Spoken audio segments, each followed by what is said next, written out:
Hey everybody, and welcome to the second part of the Bumbly Beach Park playthrough. So in the first episode, we actually filled in a pretty substantial portion of the park. Got a lot more done than I was expecting to in the first year of the build, actually. And so that included 4 new coasters, 2 steel minis, one of which had the rocket cars, the other with the ladybug cars, which had a bit more of a meandering sort of layout, just interacting with a few other rides. Whereas the rocket car ride was sort of inspired by the Schwarzkopf Wildcat model. Pretty compact and just very much in its own little pocket of space there. And then there was the small wooden coaster, which is in addition to Big Dipper, and that was based on the layout of Blue Flyer at Blackpool Pleasure Beach. And then, of course, there was the sort of mirrored clone of Avalanche with the bobsled coaster here. That was I think that's going to be a pretty profitable ride overall. So in amongst the coasters, there was also quite a few other rides, including the Haunted House, Twist, quite a large car ride, log flume, and a carousel out near the front of the park, near the entrance. So I got quite a bit done. Didn't end up spending too much time on scenery because, mainly I was struggling a little bit with finances throughout the build, so I really wanted to just prioritize ride building and get as many of those up and running just to get a good income happening. But I'll spend a bit more time decorating in this episode. This part of the build, we sort of started around the bobsled coaster again, just adding another car ride, just because I wanted to get something sort of underneath going here. I really enjoyed how the log flume and the steel mini coaster over there turned out, so I was kind of in the mood to do another sort of ride which sort of ran along the base of another and had some decent interaction, I thought, overall. Not as much interaction as the log flume and junior coaster, but that's okay. Then it was a case of filling in a few other gaps around the park. Firstly, around the Twist or Scrambled Eggs ride here, did a bit of landscaping under the wooden coaster, just because I do notice that when you've got like a 2x2 turnaround on the wooden coaster, that the terrain can kind of clip through that the inside of the turn, so I find that lowering the land just makes it look a little bit better, and of course it draws out some supports too, which look a bit better than the coaster tracks just sitting on the ground directly. Then we go in and add another ride, sort of again interacting with another pretty closely in the observation tower, just across from the carousel actually. We originally had a pretty nice little path sort of running through there, but I thought that this would be a pretty good spot for an observation tower. I was considering putting it over near where the Ferris wheel, the original Ferris wheel was, but I don't know. I think observation towers, I've started to quite like them sort of as sort of a centerpiece attraction in sort of the middle of the park. Or as close to the middle as I can, and I don't know. It just seems to work quite well there. Gave it a pretty bold color scheme, I thought, in terms of the orange, but I think it looks okay overall. I think I've seen quite a few observation towers have sort of strong colors in real life, so I think that gives me a little bit more confidence to say that that's. I convinced myself at least that it's a reasonable looking color scheme. And I go back and add a few decorations and do some landscaping, put in a bit of a water feature, if you like, around this, or inside this car ride.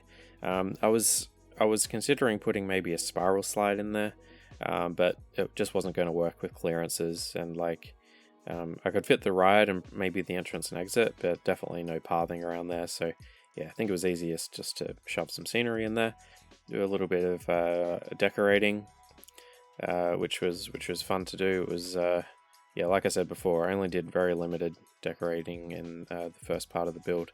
So yeah, that was quite a bit of fun.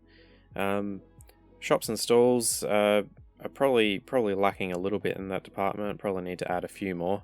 I know I just added the burger stand, but yeah, probably could always use a bit more. And I always find that you get pretty good value out of them, especially in terms of adding to the soft guest cap. They add, like, the food and beverage stalls add like 15 guests each, which is pretty handy when you think about it, and they really add up quite quickly. And then it was time to get stuck into the modifications to Big Dipper. Now, this was something I really wanted to do first off, but I kind of wanted to prioritize building new rides, just because if say I changed this ride when we first started the scenario, we'd lose our only real income source right at the start of the build, which I think would set us back. So I think it was important to get a good collection of rides up and running before we did this. So yeah, just made a big diagonal section and then a big sort of turnaround right at the edge of the park. It sort of takes elements of the real Big Dipper at Blackpool, but sort of it's definitely not a clone by any means.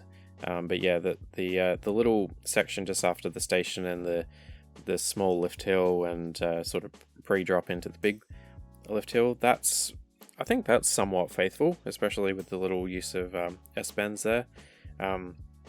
Apart from the one directly out of the station, I kind of just had to shove that in there just so it would all fit together. But yeah, I also sort of moved that across so it would sit directly under the lift hill, which doesn't look great from a supports point of view, but I was happy enough with how it looked in the end. So yeah, it's as well as that, I also stretched out the big first couple drops as well, just putting that extra shallow and flat piece at the base of the drops, which I think, I don't know, I've really enjoyed doing that, and that's something that I basically do all the time now. And yeah, I think with wooden coasters in particular, they look pretty good like that. So yeah, that was all pretty smooth going. Getting the entrance and exit path was sort of painful with Big Dipper, but eventually got something that worked, I think. Then had to go at putting in a spiral slide next to the twist, and then realized there's probably not enough space here, and it looks kind of a bit weird, I think, just kind of crammed in there. So decided to put a little bit of a sort of a sit down scenic area, particularly with the area behind the drink and toilet there, where it's meant to be sort of a lookout over the beach. This is actually a spot I was considering extending out with some construction rights and putting in a bit of a boardwalk or a pier, but thinking I might actually do something like that in another location. But yeah, we'll see how that comes along. So yeah, added in a few extra decorations around that little food area. I think it looked pretty nice overall. Also gave it a different path just for some variety. Different pathing in parks is something I've also sort of started doing a bit more frequently as of late. It's definitely an idea from that I've got from Brian Andrelzik, who's always a big advocate of that, and yeah, that's really grown on me, especially for using it in little plazas and food areas. It just adds a few, just makes the network look a little bit more interesting, I think. But yeah, so then it was after that, it was time to get stuck into sort of the next big project of the build, which was a racing steeplechase, which most of you will probably recognize as another bit of inspiration from Blackpool Pleasure Beach.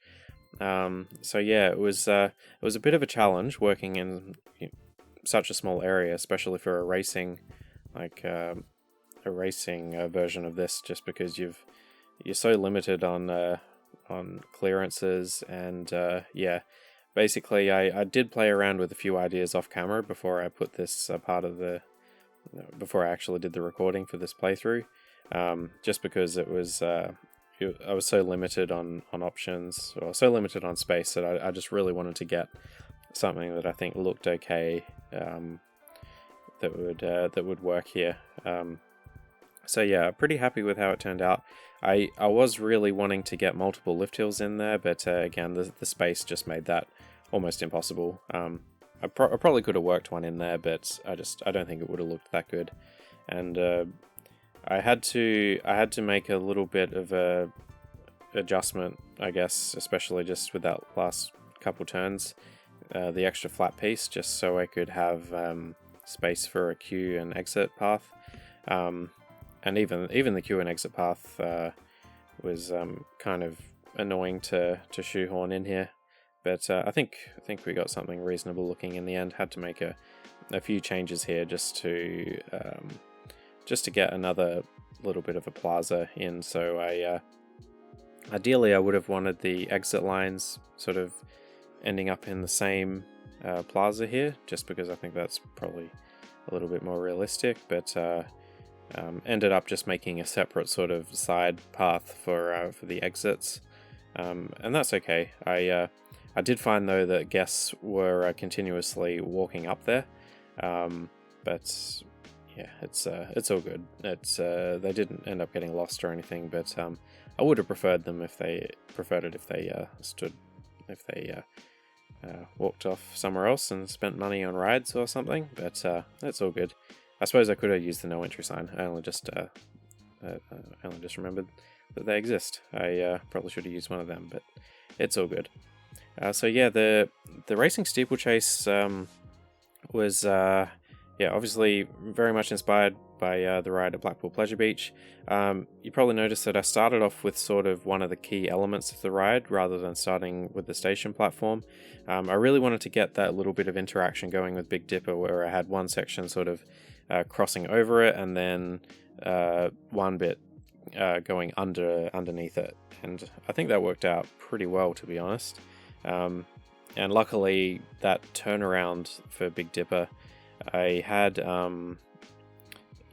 enough space to put the wide turn of one of the steeplechases there already, which was handy, and pretty lucky, because I didn't really plan that out. But yeah. So yeah, the I think the synchronization is pretty good for the steeplechase. Unfortunately, they spend most of the layout quite far apart, but the blue one does a fair bit of catching up on those last few turns, and they end up pretty well finishing at the same time. It's by no means perfect, but again, with such limited space, I didn't really have too many options. I'm pretty happy considering the limitations there. So then I put in a bit of a placeholder railway, because I was really hoping to get one in here, because I really enjoyed the little miniature railroad at Blackpool Pleasure Beach. I thought it was just really fun being able to move around through basically, I don't think it was the whole park, but it was a pretty significant section. So yeah, really wanted to incorporate that. It was a little bit of a challenge trying to squeeze the rest of it in, as you'll see later, but we for now I just wanted to get something in there just to make sure that it all fit between the particularly the junior coaster, like with the diagonals and the clearances being so fussy. I was pretty concerned that it wouldn't even have space to go under. I also didn't want to make too many elevation changes at the railroad. But yeah, that section there was in, and then I could put a path underneath it, which then went out to a new section with the Dodgem cars and pirate ship.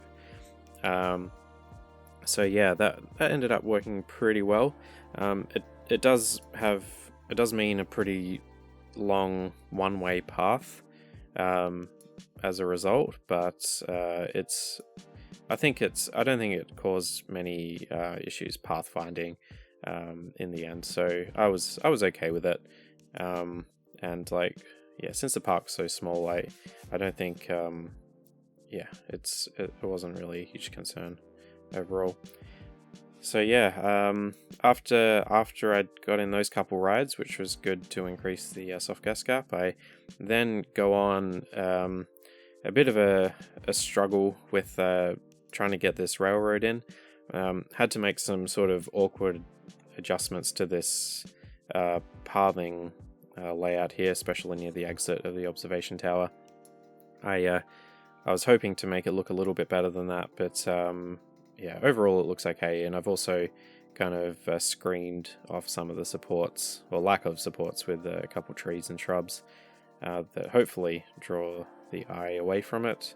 But yeah, just move that around a little bit. And then there was the car ride, of course, right next to it, which was also another obstacle for the pathing, but we got it done in the end. And then it was time to do something that I've been putting off for quite a while in the little mini lake or pond here for the that was meant to sort of be the sort of water retention facility for the log flume for the big drop here. The reason I've been putting it off so long, of course, was that it was going to be a pretty expensive exercise, and it was certainly a struggle to get the finances to make that happen. Had to wait a few in-game weeks just to generate that income. It is pretty crazy how quickly the cost of landscaping and adding scenery, how quickly that adds up. Because like I've been with the rides, I'm pretty much charging the maximum I can for every one, and there's the 4 new coasters and the modified Big Dipper. That's five quite profitable coasters, and even then, like, it's still kind of a struggle in some respects, getting the money I need to do all the decorating I want. But yeah, it is what it is. It's just one of those things. It's an expensive thing to do, but it's always lots of fun. And then I have yet another go at putting in a spiral slide, putting that somewhere in the park. Now, this was actually an idea that I had basically as soon as I put in this turnaround of the steel mini coaster.